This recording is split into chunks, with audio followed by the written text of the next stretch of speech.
Hello दोस्तों, स्वागत है आप लोगों का एक बार फिर से रोजेंडर पर। और थोड़े टाइम पहले इंस्टाग्राम पे मैंने एक पोस्ट डाली थी। उस पर मतलब काफ़ी लोग कुछ चीज़ें पूछ रहे हैं।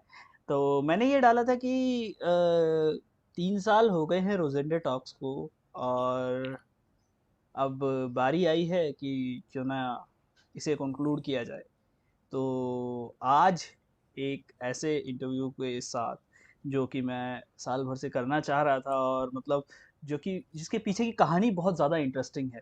तो उस कहानी को आज हम लोग जिएंगे। और मैं आप लोगों को बता दूं कि ये जो है वो रोजेंडर टॉक्स का लास्ट एपिसोड होने वाला है।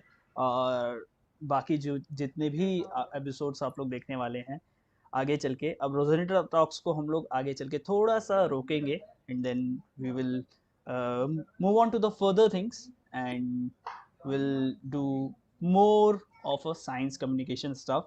एंड फिर दोबारा से रोजेंडर टॉक्स पे आप लोगों को मिलेंगे। हाँ जी, तो आज हमारे साथ जो मौजूद हैं, अगर एस्ट्रोनॉमी के बारे में बात करें, अगर कॉस्मियोलॉजी के बारे में बात करें, अगर हम लोग बात करें एस्ट्रोफिजिक्स के बारे में, तो भारत देश में कुछ नाम जो है वो सामने आते हैं।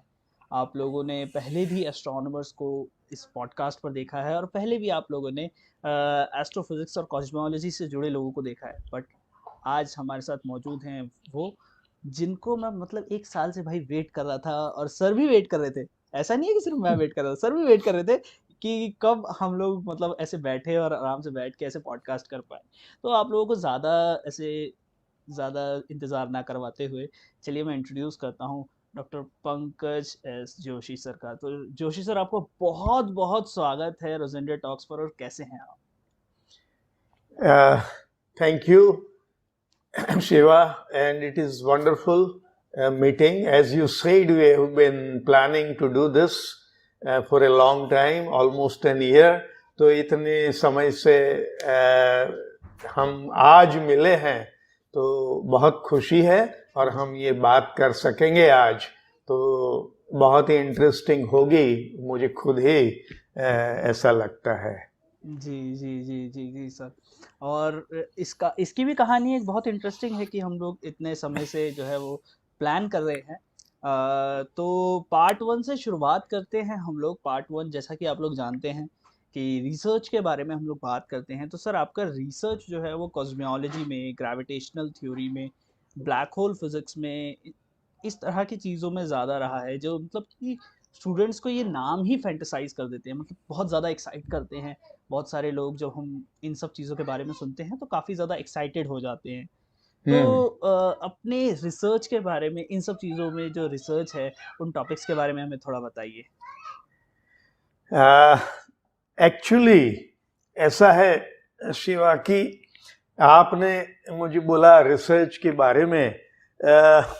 वैसे मैं जो रिसर्च है या इस तरह से मैं रिसर्च कर रहा हूँ या ऐसे नहीं सोचता। मैं ऐसे सोचता हूँ कि जैसे हम जो है, हम सब लोग जो है, तो वो एक बहुत ही बड़े ब्रह्मांड, एक बहुत ही बड़े विश्व के एक छोटे से हिस्से हैं। अब हम जो यहाँ आ गए, तो ये क्या विश्व है, ये ब्रह्मांड इतना बड़ा, इतनी ज्यादा इसमें प्रोसेसेस चल रही है। आप लार्जेस्ट स्केल्स पे देखें तो कितनी ज्यादा वहाँ प्रोसेसेस चलती है, और स्मॉलेस्ट स्केल्स पे अगर देखे, अणु परमाणु का जगत देखे, अरे हमारा खुद का शरीर देखे, तो कितना कितना। अब हम जो बात कर रहे हैं, तो हमारे जो दिमाग है, अपना ब्रेन है, तो वो ब्रेन में भी इसी अभी मिलियंस ऑफ न्यूरॉन्स, नेटवर्किंग, ये सब एक कम्युनिकेशन चल रहा होगा। तो ये ब्रह्मांड को कैसे समझा जाए, how we understand this universe, तो ये मेरा हमेशा का वो रहा है। तो वो मुझे ये कॉस्मोलॉजी, एस्ट्रोफिजिक्स वगैरह में ले गया। अच्छा सर, यहाँ पर रिसर्च से हट के थोड़ी सी चीज़ पूछूंगा, थोड़ा फिलोसफिकल सा सवाल है। जब हम बात करते हैं ब्रह्मांड की, कॉस्मॉस की, और फिर हम बात करते हैं कि सेलुलर लेवल पर हम जा रहे हैं, एटॉमिक लेवल पर हम जा रहे हैं, और हम्म। मतलब इंटरमॉलिक्यूलर लेवल्स पर, ये इन सब चीज़ों पे जाते हैं, और एक तरफ हम ब्रह्मांड की बात कर रहे हैं, तो स्केल एकदम वेरी हो जाता है। और जब आप पढ़ते हैं इन सब चीज़ों के बारे में, कभी आपको ऐसा लगता है कि इतना वेरी हो रहा है, कितने छोटे से पोर्शन में, ब्रह्मांड के कितने छोटे से अंश में हम लोग रह रहे हैं, और फिर भी हमारे यहाँ इतनी भिन्नता है, इतनी विभिन्न तरह के चीज़ें जो हैं वो हम लोग देखते हैं अपने आसपास। तो जब आप एज अ कॉस्मोलॉजिस्ट वहाँ देखते हैं, एंड देन दोबारा इस दुनिया की चीज़ों में, दुनियावी चीज़ों में देखते हैं, तो किस तरह का ट्रांजिशन वो रहता है? डेफिनेटली बहुत ही इंटरेस्टिंग प्रश्न है ये। शिवा, एक तरह से देखे कि हमारा स्केल है जो ह्यूमन स्केल है, वो ह्यूमन स्केल से एक साइड में आप जाए, वाइडर स्केल पे जाए तो प्लेनेटरी सिस्टम है, सन है। इससे आगे जाए तो सन है, वो हमारा तारा विश्व जो सेजिटेरियस ये स्टार से जाना जाता है, जो अभी अभी बहुत न्यूज़ में रहा है। उसका जो यूसी गैलेक्टिक सेंटर जो है, उसकी फोटोग्राफ्स अभी मई महीने में ही 12 मई को अनाउंस हुआ। जी। तो वो गैलेक्सी की बात, अब ऐसी गैलेक्सीज भी इतनी ज़्यादा है, तो एक तरह से वो एक इतना बड़ा स्केल है। दूसरी ओर हम जैसे जाए, आपने जैसे बताया कि we go to smaller and smaller scales, तो वहाँ सेल्स की दुनिया है, एटम्स की दुनिया है, पार्टिकल फिजिक्स इसका पूरा वर्ल्ड है। तो एक तरह से you see scientist always want unification, मतलब वो स्केल को इतना नहीं मानते कि वो रिलेटिव कहते हैं कि हम किसको बड़ा कहे, हम किसको छोटा कहे, वो हमारे इसी हम कहाँ, हमारा पोजीशनिंग कहाँ है, उसके हिसाब से वो सब चीजें चलती है। पर ऐसे देखा जाए तो ये साइंटिस्ट का बिलीफ है, एक कन्विक्शन है, या तो जो जिसे हम ब्यूटी ऑफ कॉस्मोस कहते हैं, कि भाई आप छोटे स्केल में जाओ या बड़े स्केल में जाओ, कहीं भी जाओ, तो कुदरत तो एक ही है।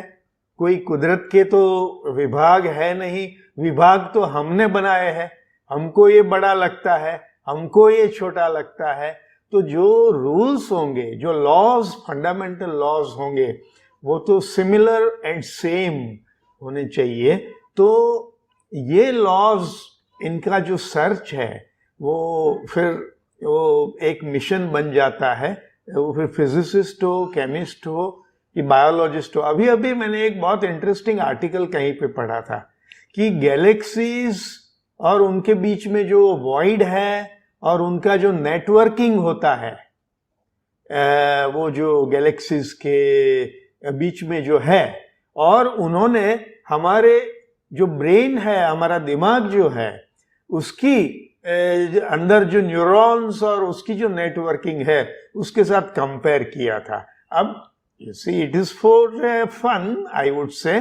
अभी हम इतना, पर एक तरह से आप वो दोनों पिक्चर देखें तो एक हद पे वो डिफरेंसेस आप दिखाना इसे मुश्किल पाएंगे कि ब्रेन में जो नेटवर्किंग है वो भी यूनिवर्स में एक तरह से दिखता है। अब मैं ये एनालॉजी को ज़्यादा पुश नहीं करूँगा, पर ये आर्टिकल एक आया था।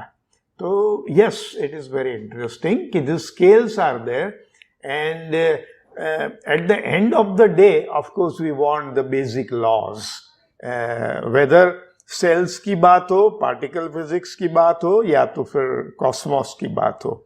ऐसा अलबत्त ऐसा नहीं है कि हम वहां पहुंच पाए हैं जी। बहुत बड़ी जर्नी अभी तो करनी है। जी। तो सर, ब्लैक होल्स के बारे में अगर हम लोग बात करें, तो वो एक रिसर्च का आपका पार्ट रहा है, और अभी जी रिसेंटली जो ब्लैक होल की इमेज आई थी, उसमें भी कुछ पेपर्स जो हैं वो आपके मेंशन किए गए थे।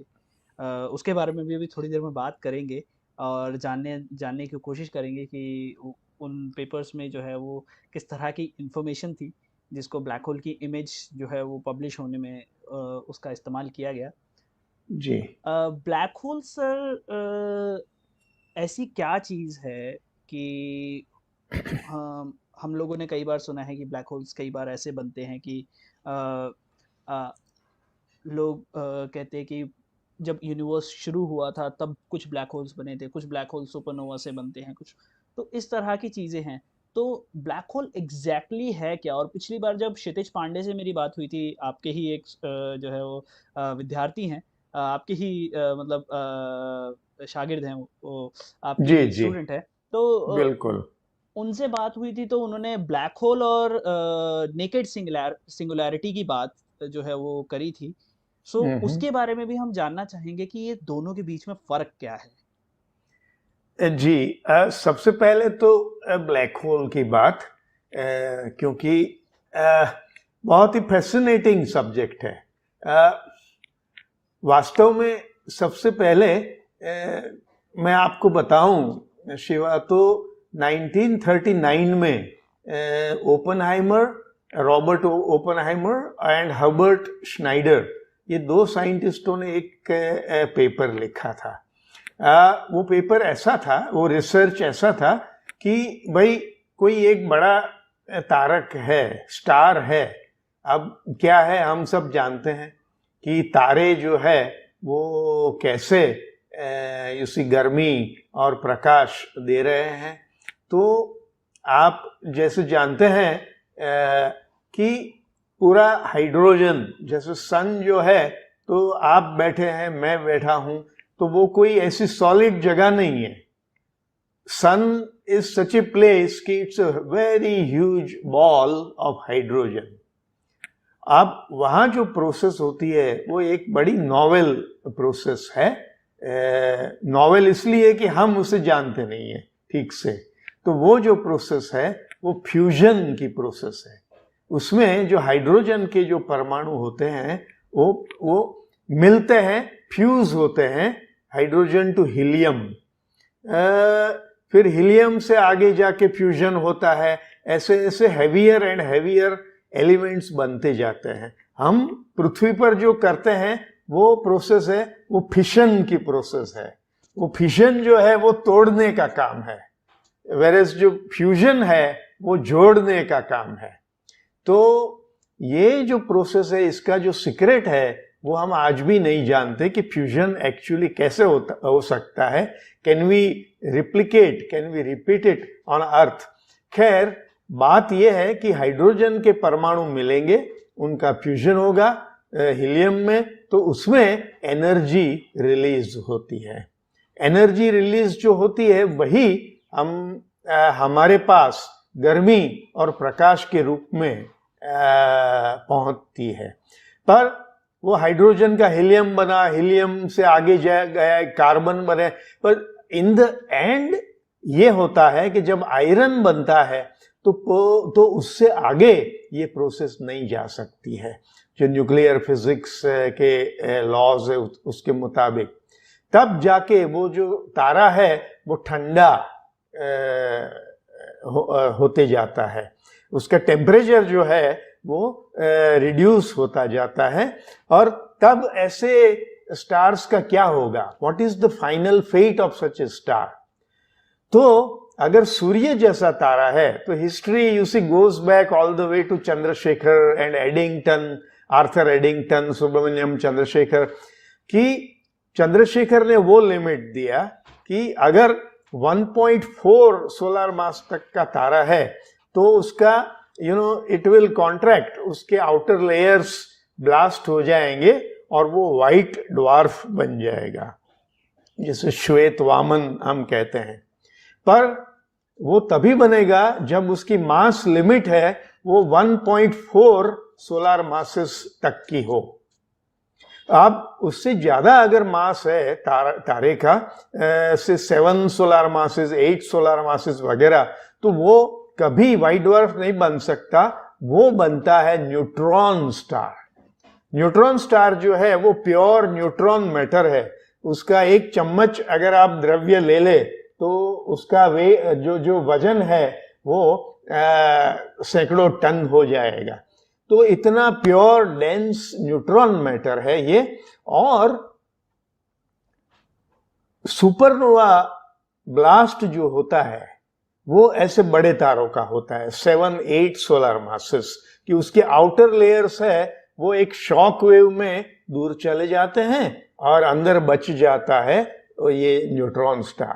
पर इससे भी आगे जब आप चले कि when the mass of star is higher than say some 10 solar masses, then you see ये न्यूट्रॉन स्टार कैसे बैलेंस करता है। तो उसमें यू सी क्वांटम प्रेशर्स होते हैं, फास्ट मूविंग इलेक्ट्रॉन्स के वाइट ड्वार्फ के लिए न्यूट्रॉन में न्यूट्रॉन के क्वांटम प्रेशर्स बनते हैं। पर ये प्रेशर्स की एक लिमिट है शिवा। अगर 10 सोलर मास या उससे ज्यादा का तारा हो वजन उसका, तो फिर इतना इसका ग्रेविटी बढ़ जाता है कि ये क्वांटम प्रेशर भी उसे सस्टेन नहीं कर सकते, उसे बैलेंस नहीं कर सकते। तब जो होता है वो उसे कहते हैं continual gravitation collapse, means gravitational collapse without any and point. तो तारा जो है सिकुड़ता जाता है और जो तारा एक समय पे हजारों किलोमीटर था, लाखों किलोमीटर था, वो within a matter of you see few tens of seconds it becomes smaller than the dot at the end of a sentence. एक मिनट, इस चीज को प्रोसेस करना थोड़ा मुश्किल हो रहा है मेरे लिए कि within a matter of 10 seconds और 15 seconds, like within seconds this thing is happening, like इतना बड़ा जो स्टार है वो कोलैप्स कर जा रहा है। जी exactly, that is the fun you see, और that is the extraordinary happening in nature. क्योंकि यू सी अब तारे का अंदर का सोच लो न्यूक्लियर फ्यूल खत्म हो गया, फिर क्या होता है, it is like a balloon. Balloon में क्या होता है, बलून की जो अंदर की हवा होती है वो बाहर प्रेशर करती है और जो रबर जो है वो अंदर प्रेशर करता है। तो उसका जो बैलेंस है वो बलून है। जैसा आप उसका हवा छोड़े, उसका मुंह खुला कर दे, तो within no time you see the balloon contracts. अब बलून क्यों इतना जल्दी कॉन्ट्रैक्ट होता है, क्योंकि वो जो रबर जो है प्रेस कर रहा है। तो इसमें भी अंदर का कोई फोर्स नहीं है और ग्रेविटी का फोर्स बहुत बड़ा है। अब you see 10 solar masses is a very big you see mass।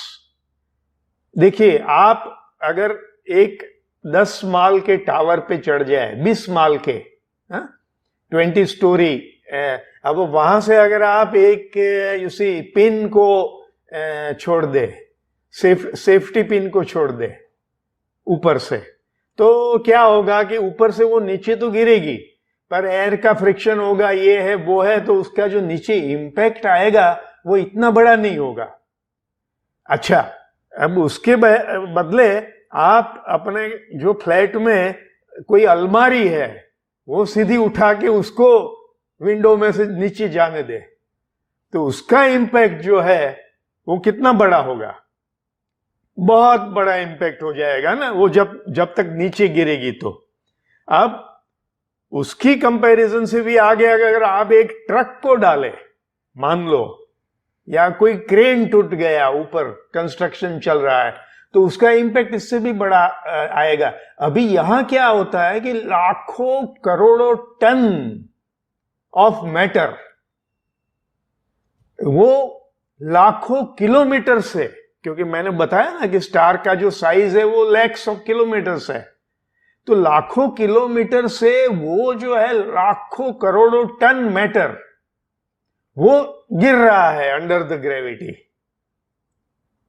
तो एक ट्रक अगर गिरा 20 माल के टावर से तो नीचे क्या असर होगा आप समझ सकते हैं। It will be like a bomb blast, I mean it's a very huge impact when it reaches the ground. तो अब यहां तो लाखों करोड़ों टन मैटर गिर रहा है, एक ट्रक नहीं, करोड़ों ट्रक गिर रहे हैं। और वो करोड़ों ट्रक जो गिर रहे हैं वो कितना गिर रहे हैं, अभी तो हम 20 माल के टावर की बात कर रहे थे, तो ये तो लाखों किलोमीटर का तारा है। तो जैसे वो बलून की हवा गई और पूरा बलून कॉन्ट्रैक्ट हुआ, इसी तरह ये पूरा star under the gravity contract, और जैसे ही वो कॉन्ट्रैक्शन चालू रहता है तो यू सी दैट वो फोर्स और उसका वेलोसिटी बढ़ता जाता है, और इतना एनॉर्मस वेलोसिटी होता है कि फिर वो पूरा प्रोसेस है, उसको कैटेस्ट्रॉफिक ग्रेविटेशनल कॉलिप्स कहते हैं। तो पूरी कैटेस्ट्रॉफी हो जाती है, मतलब जो तारक जो है वो जो जब जी रहा था तो सब ठीक दिख रहा था, मतलब सोलर लाइट आ रही है, रोज हमको पता है कि भाई कल सवेरा होगा, फिर हम प्लानिंग कर लेते हैं कि जैसे 23 में क्या होगा, 24 में क्या होगा। तो हमें हमारे बैक ऑफ द माइंड रहता भी नहीं है कि भाई वो तो सन आने के ऊपर निर्भर है, वो तो we have taken it for granted कि सूर्य तो आएगा ही, दूसरा दिन तो होगा ही, कैलेंडर में पन्ने तो बदलेंगे ही। तो you see that is the sort of ये मिस्ट्री कि it is called the catastrophic gravitation, और उसको रेजिस्ट करने का कोई फोर्स ही नहीं है शिवा। अभी मैंने वो पिन का मैंने बताया, तो एयर इज रेजिस्टिंग, वो जो सेफ्टी पिन गिर रही है, पर यहां तो अब रेजिस्टेंस के लिए कोई फोर्स ही नहीं बचा है, तो एकदम से उसका वेलोसिटी बढ़ता बढ़ता बढ़ता जाता है।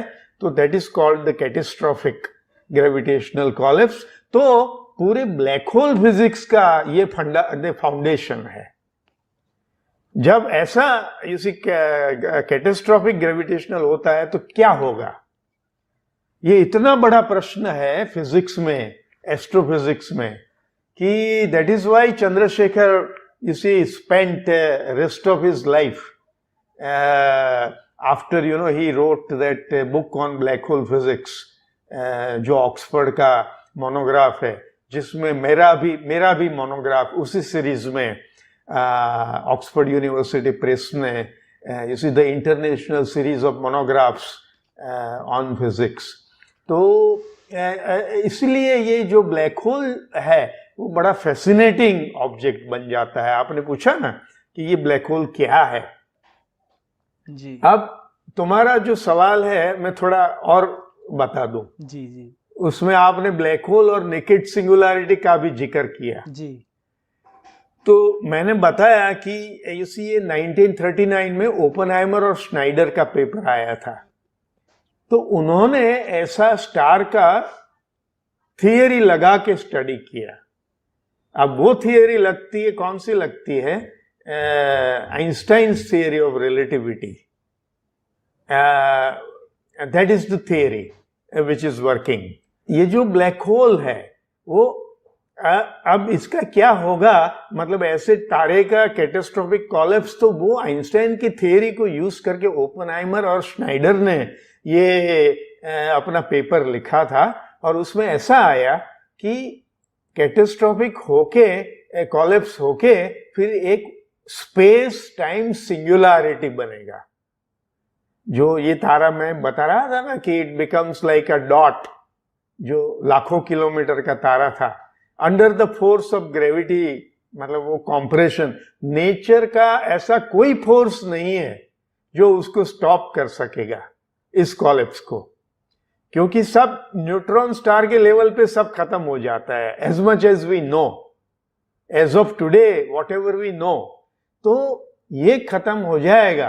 तो ये तभी ये ओपनहाइमर श्नाइडर ने ये जो अपना जो वर्कआउट किया, उसमें ऐसा हुआ कि आफ्टर ए सर्टेन स्टेज ऐसा एक रीजन बनेगा, यू सी, स्पेस और टाइम में, कि जहां से कोई भी मैसेज, कोई भी सिग्नल, कोई भी पार्टिकल या तो लाइट रे वो रीजन से बाहर नहीं आ सकता। फिर वो टाइम पे उन्होंने इसको ब्लैक होल वगैरह नाम नहीं दिया था, they did not give that name. ये जो नाम आया वो तो 1969 में जॉन व्हीलर ने ये ब्लैक होल, ये टर्म जो है वो तभी बना। पर ये जो पेपर लिखा तो आइंस्टाइन साहब जो थे उन्होंने ये पेपर पढ़ा, बड़ा इंटरेस्टिंग हिस्ट्री है। तो उन्होंने बोला आइंस्टाइन ने कि ये क्या बात है, ऐसा कैसे हो सकता है। अभी आपने जो मुझे पूछा ना कि ये सब इसे इसको एलाबोरेट कीजिए, या तो ये क्लियर नहीं है, तो आइंस्टाइन ने यही कहा कि कोई तारा ऐसा कोलैप्स कैसे हो सकता है, वो एट वन स्टेज तो वो स्टेबिलाइज हो ही जाएगा। तो उन्होंने एक पेपर लिखा 1939 में ही, सेइंग कि ऐसा हो नहीं सकता, दिस इज नॉट पॉसिबल। अब वो उन्होंने कुछ उसमें मैकेनिज्म डाला था, पर जो आइंस्टाइन ने, जैसे वो कहते थे कि भाई आई मेक मेनी मिस्टेक्स, वो कॉस्मोलॉजिकल कांस्टेंट था, तो it was my biggest blunder. तो ये भी आइंस्टाइन का एक मिस्टेक ही था कि ऐसा कोलैप्स हो सकता है। उन्होंने जो मॉडल दिया था वो ठीक नहीं था, वो बाद में it came out later on. तो पर then the whole subject was completely quite, क्योंकि वो क्वांटम थियरी का जमाना था वो समय पे। फिर 1960s में हमने ऐसे ऑब्जेक्ट्स आकाश में ऑब्जर्व किए कि जैसे कि रेडियो गैलेक्सीज, क्वेजार्स वगैरह, तो उसमें इतना बड़ा एनर्जी हो रहा था कि ये एनर्जी बजट आएगा कहां से, ये एनर्जी बजट आएगा कहां से, हम कैसे इसको काउंट कर सकते हैं, इसको कैसे हम समझा सकते हैं। तभी लोगों को याद आया कि अरे वो ओपेनहाइमर एंड श्नाइडर ने जो बात लिखी थी, तो यहाँ ग्रेविटी का बहुत बड़ा रोल होना चाहिए। तो उसमें फिर तब बहुत डिस्कशन चला ये 1960s में। फिर ये black hole, cosmic censorship, naked singularity, ये सब बातों की चर्चा होने लगी। फिर स्टीवन हॉकिंग, किप थॉर्न, तो तभी से ये ब्लैक होल फिजिक्स ये चल पड़ा आगे। तो अभी फिर मैं आगे इसके बारे में थोड़ा और ज्यादा कहूंगा, खास करके रॉजर पेनरोज का जो काम है, और उसमें मैं बताऊंगा कि नेकेड सिंगुलैरिटी का। पर मैं अभी आपके पास वापस आता हूँ। जी, एक सवाल सर ये ऐसा है, मुझे नहीं पता इसको पूछना कितना जायज़ है और कितना ज़्यादा, मतलब काइंड ऑफ कह सकता हूँ कि फिजिक्स कम्युनिटी में कितना ज़्यादा लीगल है ये सवाल, बट काइंड ऑफ वही चीज़ों से आता है कि नेचर लव सिमेट्री और इन सारी चीज़ों से ये सवाल निकल के आता है। Like when we talk about a black hole, जैसा कि आपने बताया कि एक ऐसा रीजन स्पेस टाइम में कि जहाँ से कोई भी सिग्नल निकल के नहीं आ सकता, मैटर और इवन रेडिएशन भी निकल के नहीं आ सकता, एक ऐसा रीजन हो जाता है वो। So sir, is there anything like is there anything I won't say is there anything, मैं कहूँगा कि क्या ऐसा पॉसिबल है कि कोई ऐसा रीजन भी हो जिसे हम वाइट होल कह सके, जहाँ से tremendous amount of energy, tremendous amount of radiation, matter, किसी भी फॉर्म में ये सब चीज़ें निकल रही हों, और मतलब कोई ऐसी जगह है जो मतलब पूरा इस तरीके का सोर्स हो? जी जी जी। अब वो व्हाइट होल है, वो क्या है कि पूरा एक मैथमेटिकल कंस्ट्रक्ट है, जो ये थोड़ा टेक्निकल हो जाता है, पर आइंस्टाइन इक्वेशंस, जो आइंस्टाइन ने जो इक्वेशंस, समीकरण लिखे जो ग्रेविटी को डिस्क्राइब करने के लिए, तो वो आइंस्टाइन इक्वेशंस को जब आप सॉल्व करते हैं तो उसमें से एक ब्लैक होल का सॉल्यूशन निकलता है। वो कार्ल श्वार्ज़शिल्ड नाम का एक साइंटिस्ट, उन्होंने 1916 में, आइंस्टाइन ने जो 1915 में दिया, उसके बाद इमीडिएटली 16 में ये श्वार्ज़शिल्ड ने सॉल्यूशन दिया। तो उनका जो सॉल्यूशन है, उनका जो सिमेट्रिक पार्ट है, वो व्हाइट होल उसे कहते हैं। पर both this are mathematical constructs basically. अब श्वार्ज़शिल्ड सॉल्यूशन जो है ना, वो ग्रेविटेशनल कोलैप्स में से बनता है। यू सी माय पॉइंट कि उसे श्वार्ज़शील्ड ब्लैक होल भी कह सकते हैं आप, श्वार्ज़शील्ड का जो सॉल्यूशन है, क्योंकि ब्लैक होल एक बन तो गया, पर how you will describe the black hole, उसे आप डिस्क्राइब, उसका मैथमेटिक्स तो कुछ लिखना पड़ेगा, क्या कुछ हम यहाँ पर फॉर्मूला। सर ये बात कर रहे हैं कि कितने रीजन में ब्लैक होल होगा, क्या कुछ इस हाँ तरीके? हाँ अच्छा, हाँ, वही वही, कौन से रीजियन में ब्लैक होल होगा, कौन से रीजियन से लाइट आएगी, कौन से रीजियन से लाइट नहीं आएगी, वहां फिजिक्स क्या होगा। तो ये श्वार्ज़शील्ड का सॉल्यूशन तो है, जो आइंस्टाइन के इक्वेशंस को सॉल्व करके पाया जाता है, तो वो ब्लैक होल को डिस्क्राइब करता है। Am I clear? जी जी जी जी सर। हाँ, तो उसका श्वार्ज़शील्ड सॉल्यूशन का ही एक उल्टा भाग है, वो व्हाइट होल है।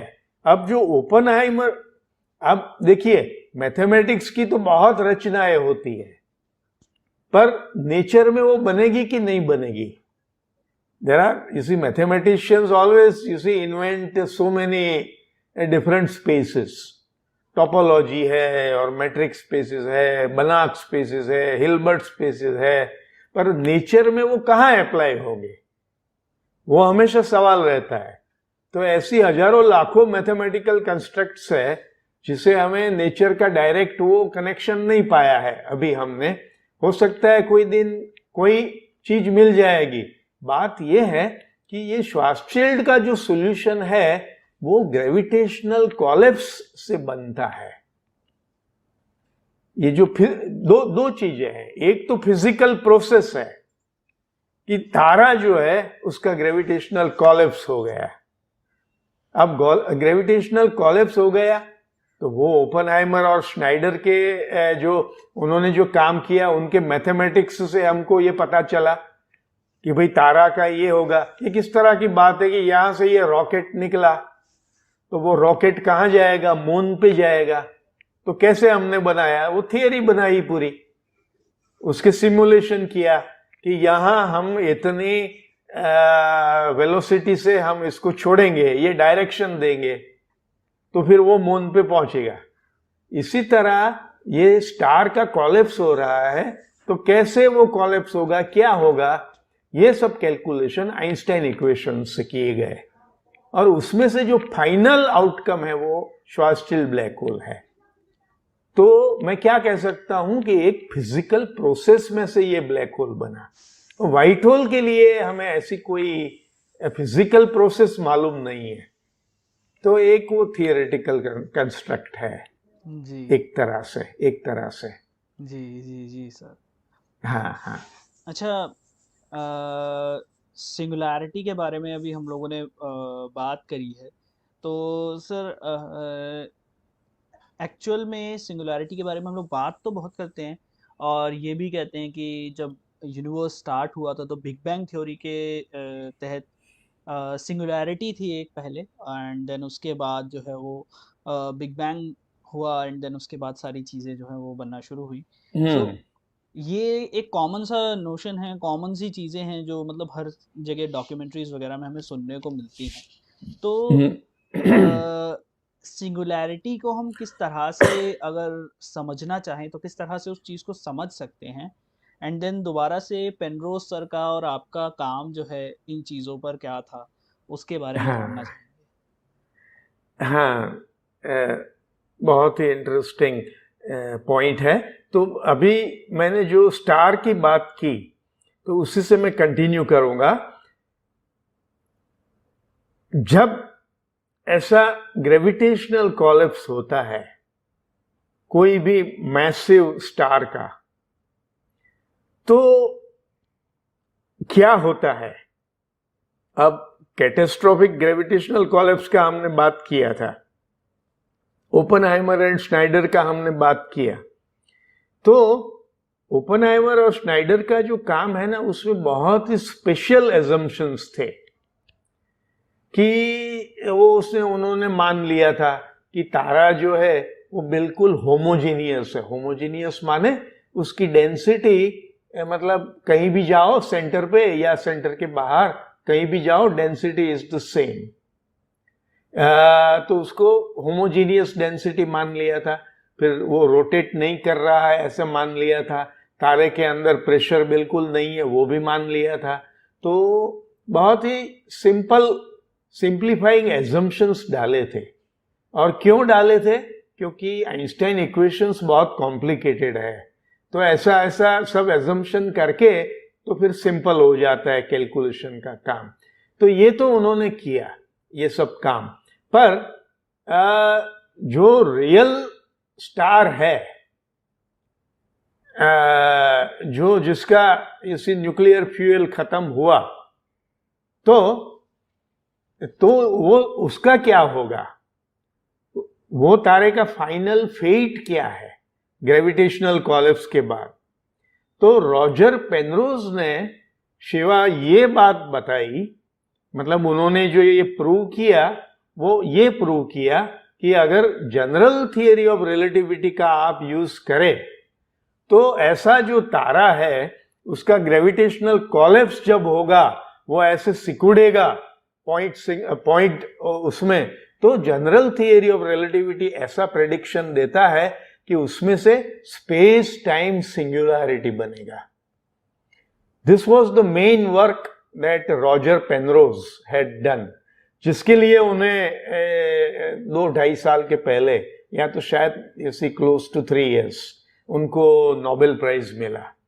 उन्होंने 1965 में वो पेपर लिखा था, तो अभी अभी वो नोबेल प्राइज मिला for showing that the final fate of a massive collapsing star within the framework of general theory of relativity will be a space-time singularity। अच्छा, अब इसके लिए तो उन्होंने ये तो दिखा दिया कि भाई खाली ओपनहाइमर श्नाइडर वाला बहुत स्पेशल तारा तो उसी का सिंगुलैरिटी बनता है, ऐसा नहीं है। इन जनरल ऑल्सो कोई स्टार अगर कॉलेप्स कर रहा है तो उसमें से स्पेस टाइम सिंगुलैरिटी बनेगा। Am I clear on this point? जी सर, जी सर। ओके, अब पेनरोज ने 2 चीज किया। एक तो उन्होंने ये बताया 1965 में कि ये सिंगुलैरिटी बनेगा, पर दूसरा उन्होंने एक काम किया, उन्होंने एक हाइपोथेसिस दे दिया या तो एक एजम्पशन दे दिया कि जब भी ऐसी सिंगुलैरिटी बनेगी, तारा कॉलेप्स होगा, तो ये यहां मैं दूसरी एक बात बता दूं कि जब सिंगुलैरिटी होती है ना, तो आपने अभी बिग बैंग सिंगुलैरिटी की बात की कि जिससे पूरा यूनिवर्स उसी निकला है, ऐसा हम डॉक्यूमेंट्रीज वगैरह में देखते हैं। तो singularity is basically you see a place, basically an epoch, कि जहां पे ऑल फिजिकल क्वांटिटीज जैसे कि डेंसिटी हो, टेम्परेचर हो, प्रेशर्स, कुछ भी आप फिजिकल ले ले तो इट गोज टू इंफिनिटी। मतलब it is higher higher higher, so high that you can not even imagine, higher than even your imagination. That is called basically a singularity. तो ये बिग बैंग भी ऐसी singularity है कि मतलब extra ordinarily high density और temperature वाला एक फायर बॉल था, उसका एक्सप्लोजन हुआ और ये यूनिवर्स बना। अब ये जो मैं बात कर रहा हूं ना स्टार की, तो वो रिवर्स प्रोसेस है। यूनिवर्स का क्या हुआ कि सिंगुलैरिटी में से एक्सपांशन होके यूनिवर्स निकला। यहां हम स्टार की बात कर रहे हैं तो वो कॉलेप्स होता है और सिंगुलैरिटी बनती है। तो both are reverse of each other. तो मैं पेनरोज की बात कर रहा था, उनका जो थियरम है वो ये इसके लिए था कि स्टार का जब कॉलेप्स होगा तो ऐसी सिंगुलैरिटी बनेगी। अब मैंने बोला कि उन्होंने 2 बात, he did 2 things Penrose. Number 1, ऐसी सिंगुलैरिटी बनेगी, और दूसरा उन्होंने ऐसा एक एजम्पशन दे दिया या तो हाइपोथेसिस दे दिया कि जब भी ये स्टार डेथ होगा, जब भी स्टार डेथ होगा और सिंगुलैरिटी बनेगी, तो it will always be hidden with in a black whole. वो हमेशा हमेशा ब्लैक होल में छिपी रहेगी। अब ब्लैक होल के अंदर जो होता है, ब्लैक होल से तो कोई भी प्रकाश या कोई भी कुछ भी आ नहीं सकता, तो सिंगुलैरिटी अगर ब्लैक होल के अंदर ही हमेशा बनती है तो we are never able to see it. तो इन्होंने इसका नाम दे दिया कॉस्मिक सेंसरशिप। जितनी सिंगुलैरिटी बनती है सब सेंसर हो जाएगी ब्लैक होल के अंदर, कोई देख नहीं सकेगा वो सिंगुलैरिटीज को। अब ये जो था वो हाइपोथेसिस था। अब लोगों को शिवाय क्या है कि पता नहीं है कि ये जो सिंगुलैरिटी थ्योरम है पेनरोज ने दिया, वो कॉन्क्रीट थ्योरम है, वो आइंस्टाइन की थियरी में से निकाला हुआ है कि सिंगुलैरिटी बनेगी। जो हाइपोथेसिस है, जो एजम्पशन है, जो कॉन्क्रीट चीज नहीं है, वो क्या है? ये हाइपोथेसिस है, एजम्पशन है कि ये सिंगुलैरिटी हमेशा छिपी रहेगी। तो ये कॉस्मिक सेंसरशिप अब लोगों ने बहुत एफर्ट किया। मैंने खुद ने, मेरा जो कैरियर का शुरू का भाग था ना, तो मैं स्टीफन हॉकिंग के उन्होंने मुझे इनवाइट किया था कैम्ब्रिज में, used to spend 1 year with him. फिर मैं अमेरिका गया और on my way back I spent a few months with Stephen Hawking in Cambridge। वो अलग कहानी है, पर बात ये है कि हम भी वो ये कॉस्मिक सेंसरशिप की बात कर रहे थे।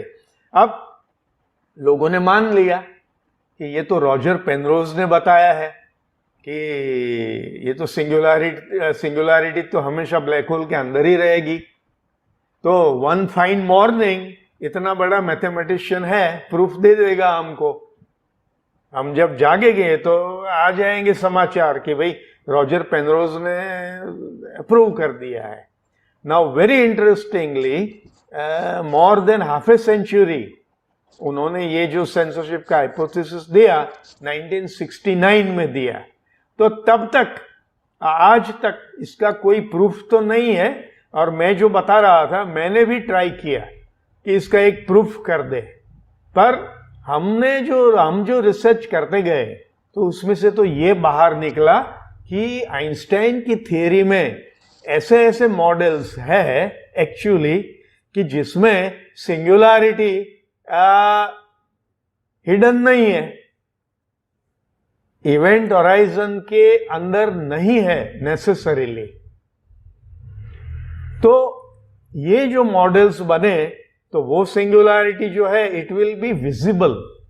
अब इसके बहुत ही एक्साइटिंग कॉन्सिक्वेंसेस है। अगर सिंगुलैरिटी अगर विजिबल होगी ना, तो वो singularity is a fantastic thing. मतलब जो हमने न देखा है, न सुना है, न सोचा है, सपने में भी जो नहीं देखा है, ऐसी जगह है ये सिंगुलैरिटी। तो वहां का फिजिक्स जो है उसके हमें सिग्नल मिल सकते हैं। That is why there is a huge activity in this area.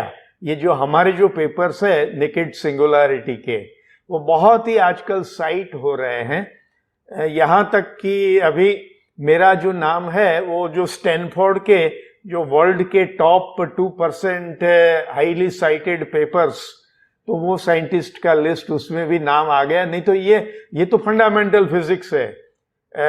You see, वो बायोलॉजी केमिस्ट्री में बहुत ज्यादा पेपर लिखते हैं तो उसमें साइटेशन भी ज्यादा बढ़ते हैं। तो ये तो फंडामेंटल फिजिक्स में भी हम बायोलॉजी के साथ जाके बैठ गए, मतलब टॉप 2% में। I mean I praise all the disciplines of sciences. मैं खाली कह रहा हूं कि फंडामेंटल फिजिक्स में इतना नंबर नहीं होता पेपर्स का, फिर भी ये साइटेशन ये इतना बढ़ गया। तो इसके यही सब कारण है कि हमारा जो काम है। और अभी जो आपने बताया ना वो इवेंट होराइजन टेलीस्कोप वाली बात, तो उन्होंने ये जो 12 मई को जो पूरी पेपर की सीरीज लिखी, तो उसमें ये सब जो हमारा जो काम है और हमारा जो नेकेड सिंगुलैरिटी मॉडल है, जिसे मैंने और डेनियल मालाफारिना और हार्वर्ड यूनिवर्सिटी के प्रोफेसर रमेश नारायण तो हमारे पेपर्स को और हमारे दूसरे काम को काफी अच्छा साइट किया। So that is very satisfying. अब क्यों साइट किया उसकी अलग कहानी है, पर अभी तक तो मैंने ये बताया कि ब्लैक होल क्या है और नेकेड सिंगुलैरिटी क्या है। जी जी। सर एक सवाल ये है कि आप कॉस्मोस के बारे में जब पढ़ते हैं और ब्लैक होल्स के बारे में पढ़ते हैं, तो हाँ अगर जैसे मान लीजिए मैं लिवर पुली के बारे में पढ़ रहा हूँ, लिवर के बारे में पढ़ रहा हूँ, पुली के बारे में पढ़ रहा हूँ, पार्क में जाके मैं देख सकता हूँ पुली कैसी दिखाई देती है, लिवर कैसा दिखाई देता है। और मतलब अगर मैं किसी भी और चीज़ के बारे में मतलब अगर इंजीनियरिंग में भी पढ़ रहा हूँ मैं कार के जी बारे जी में, तो कार का मैं मशीन वगैरह देख सकता हूँ, तो उसको एक तरीके से समझना आसान रहता है कि सामने चीज़ देख ली और मतलब। बट जब आप बात करते हैं कि ब्लैक होल के बारे में, तो उसकी इमेज अभी आई है, एक जी इमेज जी जी 2018 में जाके आई है। 1960 से हाँ हम लोग ब्लैक होल के जो है हाँ वो इस चीज़ के बारे में जान रहे हैं कि ऐसी कोई चीज़ हाँ है। हाँ तो इसको हाँ। पढ़ना किस तरीके से आप लोगों के लिए कैसा रहता है इसको पढ़ना, कि वो चीज़ आपके सामने नहीं है, तो किस तरह से आप उसको स्टडी करते हैं और किस तरह से आप उस पे मॉडल्स वगैरह बनाते हैं, और नहीं हाँ दिमाग में जो हाँ इमेजिनेशन चलती है वो कैसी होती है? जी जी जी। अ, दो चीजें होती है। आप जैसे जानते साइंस में, या तो आप हर एक चीज को मैथमेटिकली डिराइव करते हैं, मैथमेटिकल प्रूफ्स बनाते हैं, या तो फिर एक्सपेरिमेंट्स करके, या तो ऑब्जर्वेशनल चीजें देखते हैं। ये दो चीजें आप देखते हैं। अभी मैथमेटिक्स जो है, वो जो बन गया मैथमेटिक्स, वो तो बना किसका बना? आइंस्टाइन की थियरी से ये कॉस्मोस का पूरा मैथमेटिक्स एक काफी बढ़िया मॉडल हमको मिल गया कैलकुलेशंस करने का। दूसरी ओर जाए अगर, तो पिछले दशकों में शिवा इतने बड़े बड़े मिशंस इस स्पेस में छोड़े गए हैं। अभी मान लो कि 100 साल पहले की बात है, या तो थोड़ा 100 साल से थोड़ा ज्यादा, तो माउंट पालामोर में वहां कैलिफोर्निया में एक बड़ा टेलीस्कोप बनाया गया। पर उसके बाद एक से एक फिर तो स्पेस टेलीस्कोप। अभी अर्थ से आप देखते हैं, पृथ्वी पर से देखते हैं, तो आपको नहीं दिखेगा कुछ। पृथ्वी पर से आपको नहीं दिखेगा कि ऐसे कोई जैसे बादल आ जाते हैं, एटमॉस्फेयर आ जाते हैं। मगर स्पेस में चले गए तो काफी ज्यादा चीजें दिखाई देती है। तो अभी स्पेस टेलीस्कोप छोड़ा गया, फिर और भी अभी लेटेस्ट वो ये जेम्स वेब है। तो ऐसे ऐसे अभी तो इसी अभी हम एक्सोप्लैनेट्स के बारे में बात कर रहे हैं, तो केपलर मिशन है। तो अभी जो स्पेस है वो अभी दूर की चीज नहीं रही है। जो स्पेस है वो अपना अपना घर का ये बन गया है। ये पहले मैं भी सोचता था ऐसा कि अरे स्पेस में कौन जाएगा, इसी ये अर्थ है, हम तो अर्थ पे बैठे हैं, यहाँ अपना घर है, और इसी ये जंगल है, नदी है, पर्वत है। मैं कहीं कोई एक पॉपुलर लेक्चर दे रहा था बच्चों को, बच्चों के साथ बातें कर रहा था, और सडनली मैंने स्पेस स्टेशन की बात कर दी कि भाई स्पेस स्टेशन जो होता है, तो उसको तो वहां तो यहाँ जाके रहते हैं, और इससे दूर दूर स्पेस में क्या क्या होता है तो ये अवकाश यात्री देखते हैं। तो फिर मैंने ऐसे ही पूछ लिया इसी बच्चों को कि अरे हम तो यहाँ आराम से बैठे हैं और इसी पृथ्वी पे बैठे हैं, तो इतने दूर इसी स्पेस में वैक्यूम है और हमको ये सब करना पड़ता है, तो ये वहाँ कौन जाएगा, स्पेस में क्यों जाएंगे, यहीं रहेंगे ना। चलो आप ही बताओ आप में से कितने लोग स्पेस में जाना चाहेंगे? तो more than 90% of hands were up, हमको जाना है स्पेस में। मैंने सोचा भाई चलो, एज इज कैचिंग अप। हम तो ये बच्चे लोगों को तो बहुत एक्साइटमेंट है, हमने इतना उनको बताया कि यहाँ तो वो डेंजर है, वो डेंजर है, ये ऐसा हो जाएगा, तो उनको वो सब डर नहीं है, उनको तो फिर भी स्पेस में जाना है। तो इस तरह से आजकल आपने पूछा ना कि ये ब्लैक होल्स और न्यूट्रॉन स्टार्स, गैलेक्सीज और ये सब मिशन की वजह से और थियरी की वजह से अभी काफी यूसी फेमिलियरिटी बढ़ रही है। जी जी जी जी जी। तो लोग मतलब ये भी होगा ना इसका एक फैक्टर कि मूवीज वगैरह से भी ज्यादा इंस्पायर हो रहे हैं तो डेफिनेटली, डेफिनेटली, जी डेफिनेटली। मैं ये मतलब ये एक्साइटिंग चीजें इसलिए भी है कि देखिए, हम शुरू शुरू में हमने जब ये पेपर लिखने शुरू किए ना कि भाई अरे ये सिंगुलैरिटी तो बाहर भी हो सकती है, ब्लैक होल के अंदर ही हो ऐसा नहीं है, हम इसे देख सकते हैं।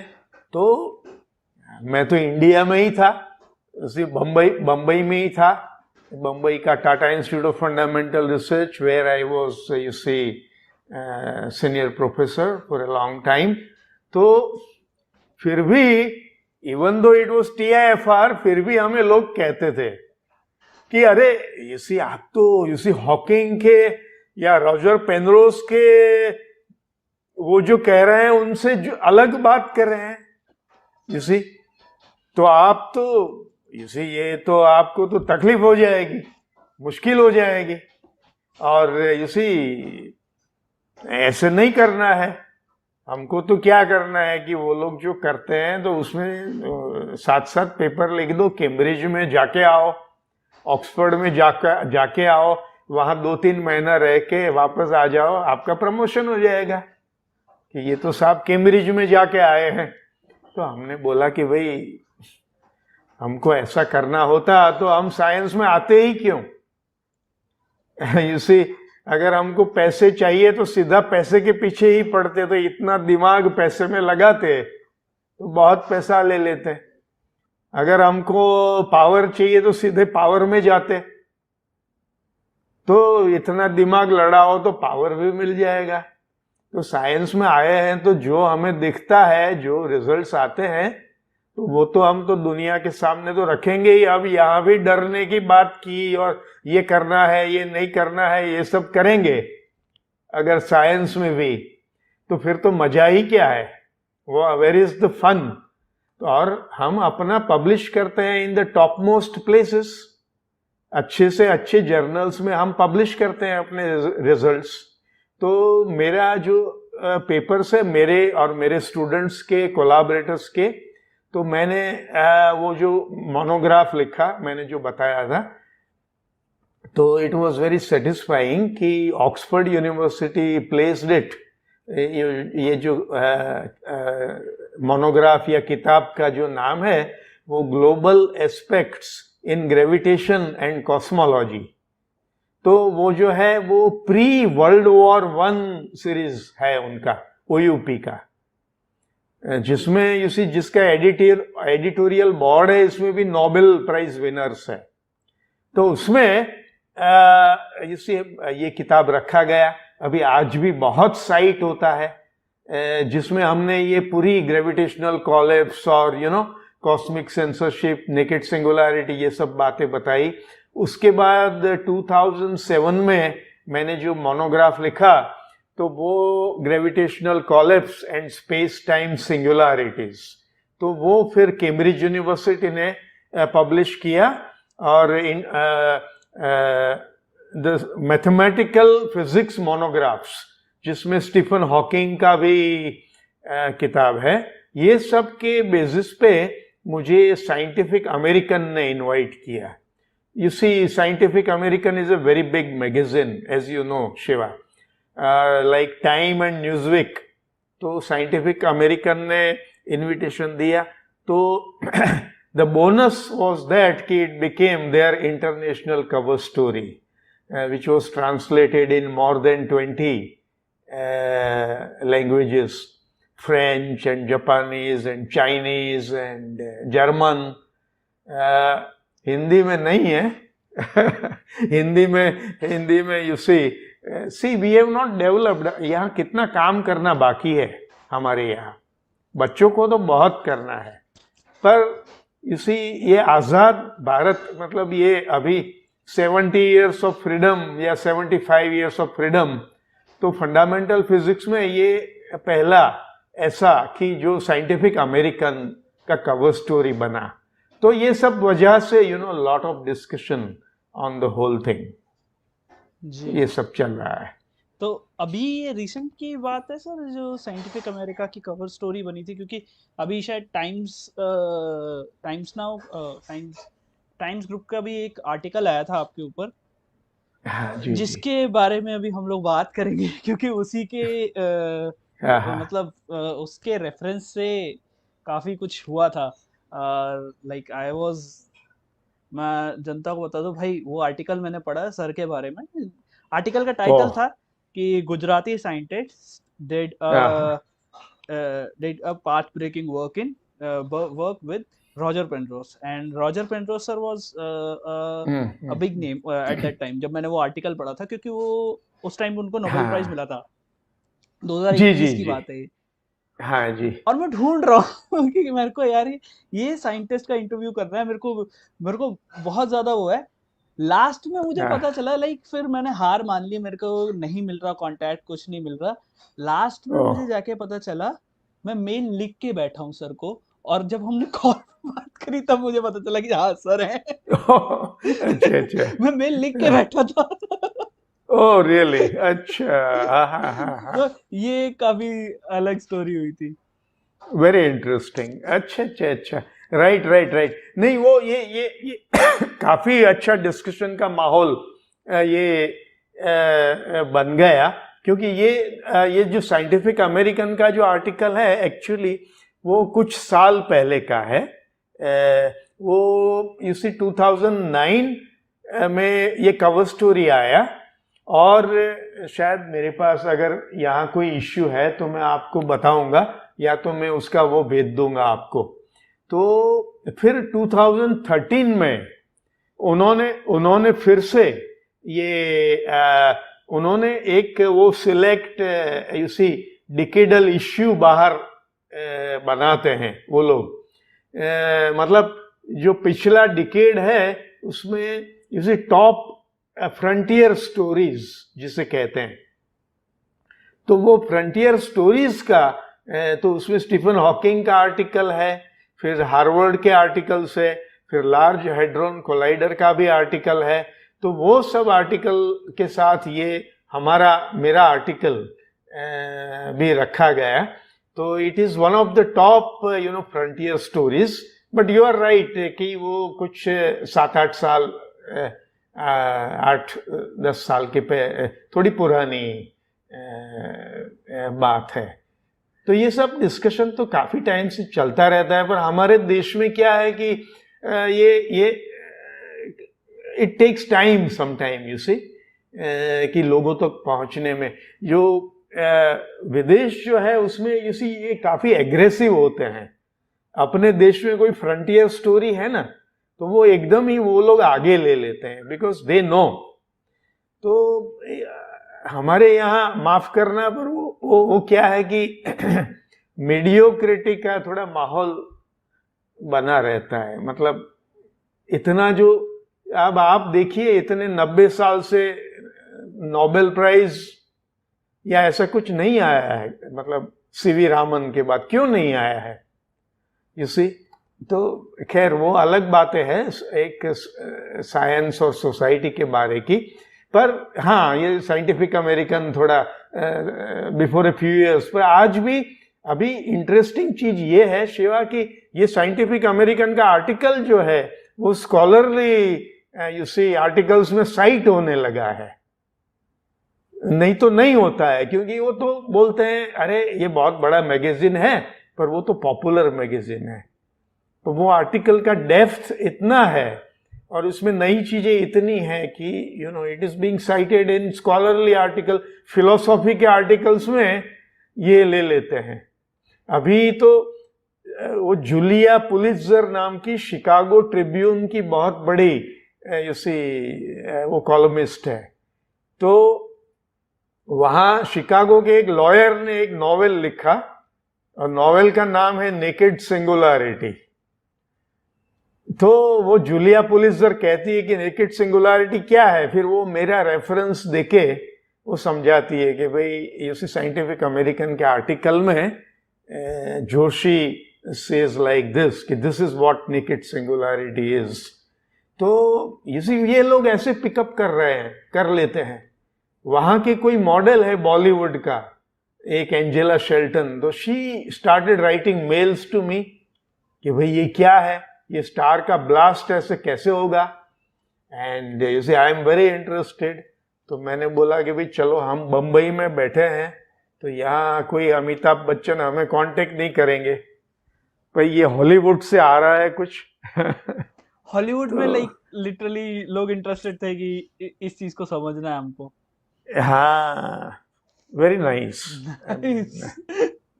ये तो काफी काफी बढ़िया चीज है, काफी बढ़िया। हाँ, वो उनके सब मेल्स है, हमारा काफी कॉरेस्पॉन्डेंस है। उन्होंने अपने ब्लॉग में भी आर्टिकल लिखे हैं, वो एंजेला शेल्टन ने। आप अगर दे सर्च की यू सी ब्लैक होल और naked singularity and Angela Shelton, तो मिल जाएगा कुछ न कुछ अगर है तो। पर it is all very interesting. Internationally you see ये पूरा एकदम फ्रंटियर। और क्यों, वो मैं 1-2 मिनट में बता दूं कि इसी अगर ब्लैक होल में ये जो सिंगुलरिटी छिपी रहेगी ना, तो कुछ भी you don't learn about it. But if it is visible और if it is a naked singularity, तो यहां पे क्वांटम ग्रेविटी के फोर्सेस बहुत ही एक्टिव होंगे ये नेकेड सिंगुलरिटी के पास में। अब क्वांटम ग्रेविटी के लिए हमने तरह तरह की थियरीज बनाई है, स्ट्रिंग थियरी है, लूप क्वांटम ग्रेविटी है, पर none of them is really succeeding well.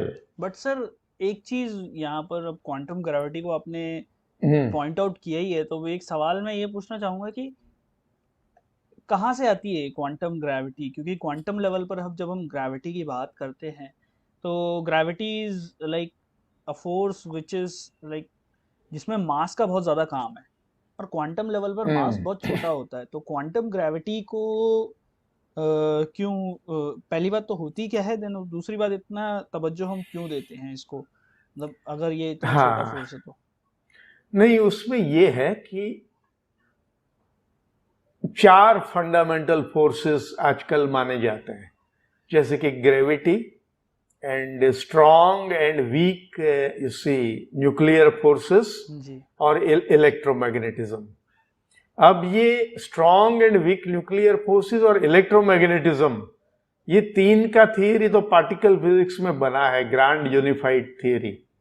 और इन तीनों के फाउंडेशन में जो है वो है क्वांटम थियरी। तो फिजिक्स का हमेशा एक ड्रीम रहा है, आइंस्टाइन का भी ड्रीम रहा है, कि हर एक फिजिकल प्रोसेसेस को हम एक ही ढांचे में देखना चाहते हैं, यूनिफिकेशन, यूनिफाइड थियरी। तो ये करने के लिए आइंस्टाइन ने भी अपने लाइफ के इतने ईयर्स इसी में दिए, अपनी लाइफ के लेटर ईयर्स। तो we want to write down single equations, you see, for all forces in nature. You are right कि gravity is visible on bigger scales, stars, galaxies, universe. Quantum forces are visible on very small scales, पर when the energy scales are higher and higher and higher, मतलब जब बहुत higher energy scales होते हैं तो वहां quantum भी important हो सकता है, और इतना छोटा रीजियन है उसमें बहुत बड़ा मास कॉन्सेंट्रेट हुआ है। मैंने जो सिंगुलरिटी की जो बात बताई ना, तो रीजियन छोटा है और उसमें मास बहुत कॉन्सेंट्रेट हुआ है, तो एनर्जी का स्केल बहुत हाई हो जाता है। तो at the highest energy scales physicists uniformly believe, they agree कि भाई it should be quantum theory, it should be quantum gravity really, कि gravity और quantum के forces मर्ज होंगे एक दूसरे के साथ एक तरह से जाके। तो अब वो क्वांटम ग्रेविटी के क्या नियम है, कैसे काम करता है, जो बहुत हाई एनर्जी स्केल्स में काम करेगा। जैसे कि ये क्वेज़ार्स मैंने बताया, रेडियो गैलेक्सीज, क्वेज़ार्स, तो ये ब्लैक होल्स या तो सिंगुलरिटीज, अब वहां का एनर्जी स्केल इतना हाई है। एनर्जी स्केल का क्या मतलब है शिवा? जैसे कि हम ऑर्डिनरी यहाँ कितना गर्म हो सकता है, अगर आयरन को पिघला दे, हाँ, तो you see it will be few thousand degrees और वॉट एवर। और फिर किसी चीज को बहुत गर्म करे तो यू सी इतना 100 डिग्रीज होगा। सूर्य के अंदर उसके कोर में जाए तो it will be much much much hotter. तो ये जो है वो एनर्जी स्केल जो है higher higher higher energy scales में जा रहे हैं हम। तो ये सिंगुलरिटी या तो बिग बैंग का आपने बात बताया, तो बिग बैंग और सिंगुलरिटीज पे जो टेम्परेचर्स होंगे वो तो मिलियंस नहीं पर बिलियंस ऑफ डिग्रीज में जाएंगे। मिलियंस नहीं पर बिलियंस की डिग्री में जाएंगे। तो ये जो एनर्जी स्केल्स होते हैं वहां क्वांटम और ग्रेविटी के फोर्सेस साथ मिलके काम करेंगे दोनों, क्योंकि मास भी इतना है और एनर्जी स्केल्स भी इतने ज्यादा है। तो वो क्या थियरी है, और it is the ultimate dream you see of a physicist. तो दैट इज वाई और फिर जब एक बार थियरी निकल आती है तो आप जानते हैं कि कुछ न कुछ एप्लीकेशंस निकल ही आते हैं, एक्स्ट्रा ऑर्डिनरी एप्लीकेशंस निकल आते हैं। हमने कब सोचा था कि इस तरह से हम आमने सामने बैठ के बात करेंगे, इसी तो आज से 10 साल के पहले 25 साल पहले नहीं सोचा था ऐसा। वो हमारे लाइफ टाइम की बात है कि जो हमने नहीं सोचा था वो हो गया। तो ये knowledge, that is why there is lot of interest in quantum gravity.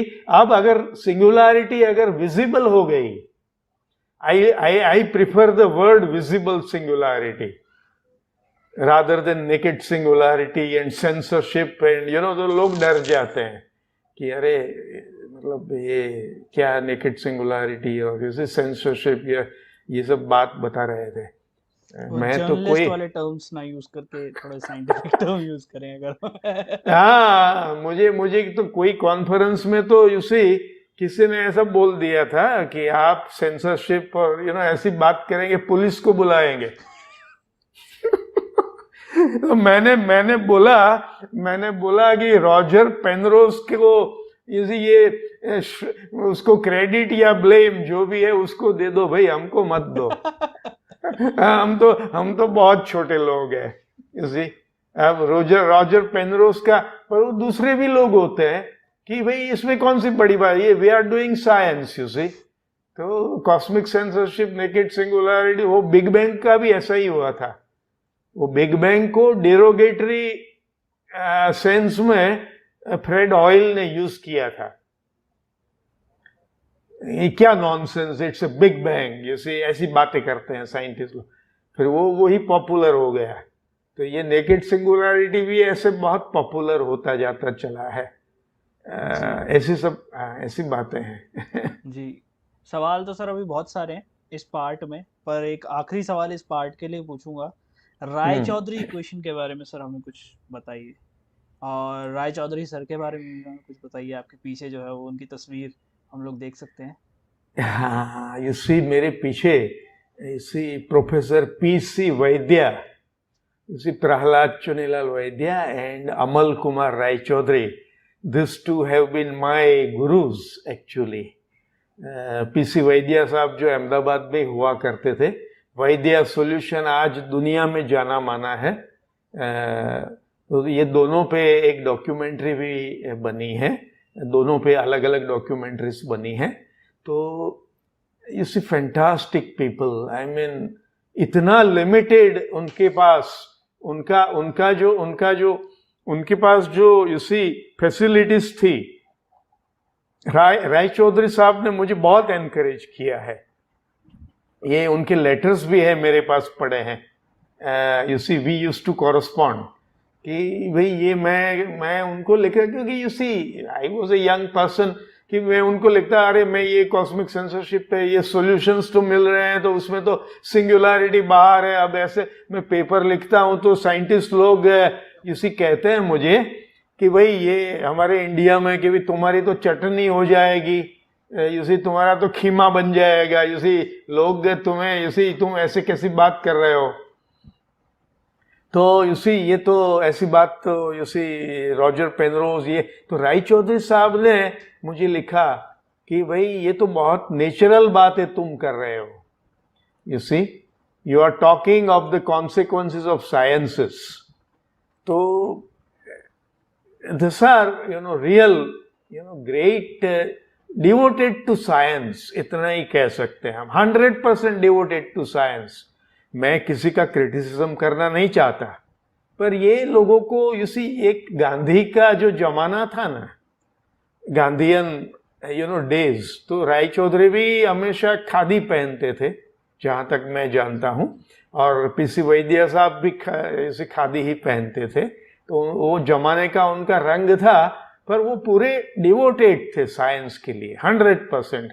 कोई कंसिडरेशन नहीं ये अवार्ड मिल जाएगा, दिल्ली में कोई मीटिंग होगा हमको बुला लेंगे, नथिंग, ऐसा कोई कंसिडरेशन नहीं। तो I have been very fortunate कि इसी उनके साथ रहने का, उनसे बार बार मिलने का, and they were very very encouraging for my work. उनके बहुत लेटर्स भी मेरे पास, वैद्य साहब राय चौधरी साहब दोनों के। पर उनके बारे में एक ही चीज अगर कहनी है तो यूसी सच्चे इंसान, UC true human beings really, कि जो विज्ञान के लिए और विद्यार्थियों के लिए यूसी वो बहुत बड़ी बात है। उनके अपने जो स्टूडेंट्स थे उनके लिए उनका जो प्यार, उनके लिए उनका कंसर्न जिसे कहते हैं ना, जो निस्बत कहते हैं ना, निस्बत जो, तो वो बहुत बड़ी थी कि भाई हमारा विद्यार्थी है तो उसके लिए हम क्या कर सकते हैं, you see what can we do for our students.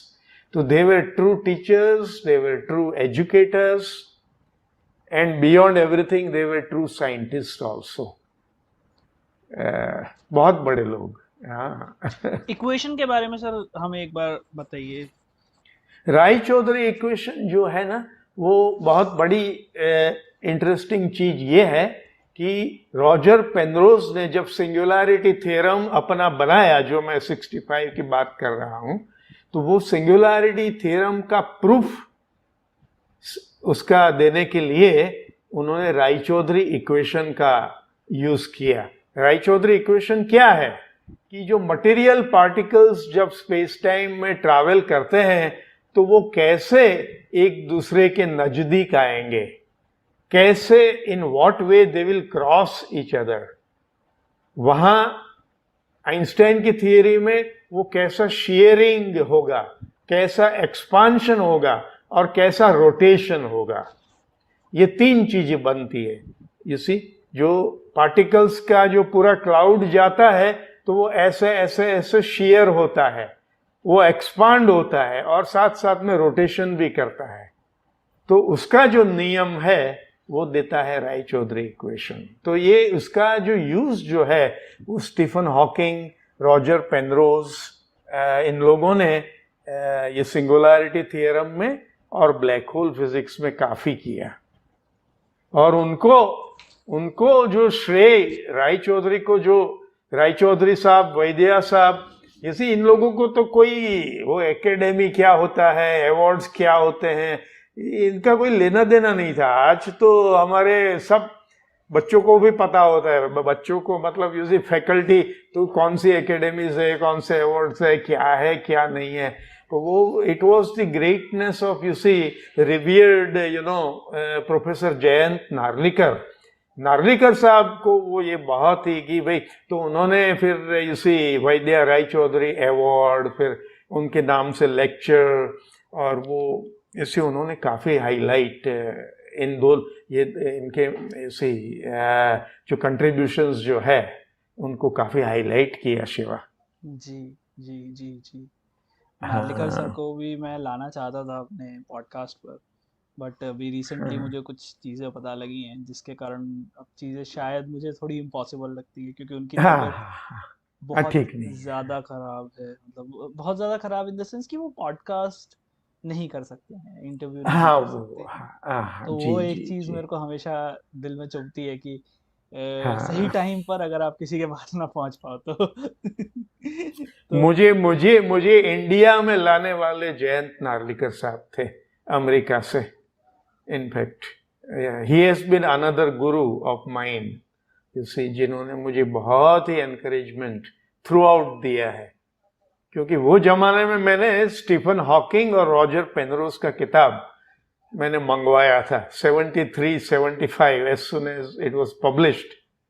तो नार्लिकर साहब बहुत खुश हुए मेरे से कि अरे ये पढ़ रहा है, ये सी, ये किताब, मतलब जो लेटेस्ट फ्रंटियर का। So then we had wonderful collaboration. हमने पेपर्स भी लिखे हैं साथ में और काम भी किया है। जी जी। तो रिसर्च वाला जो पार्ट है वो हम लोग यहाँ पर अभी उसका जो है वो समापन करेंगे।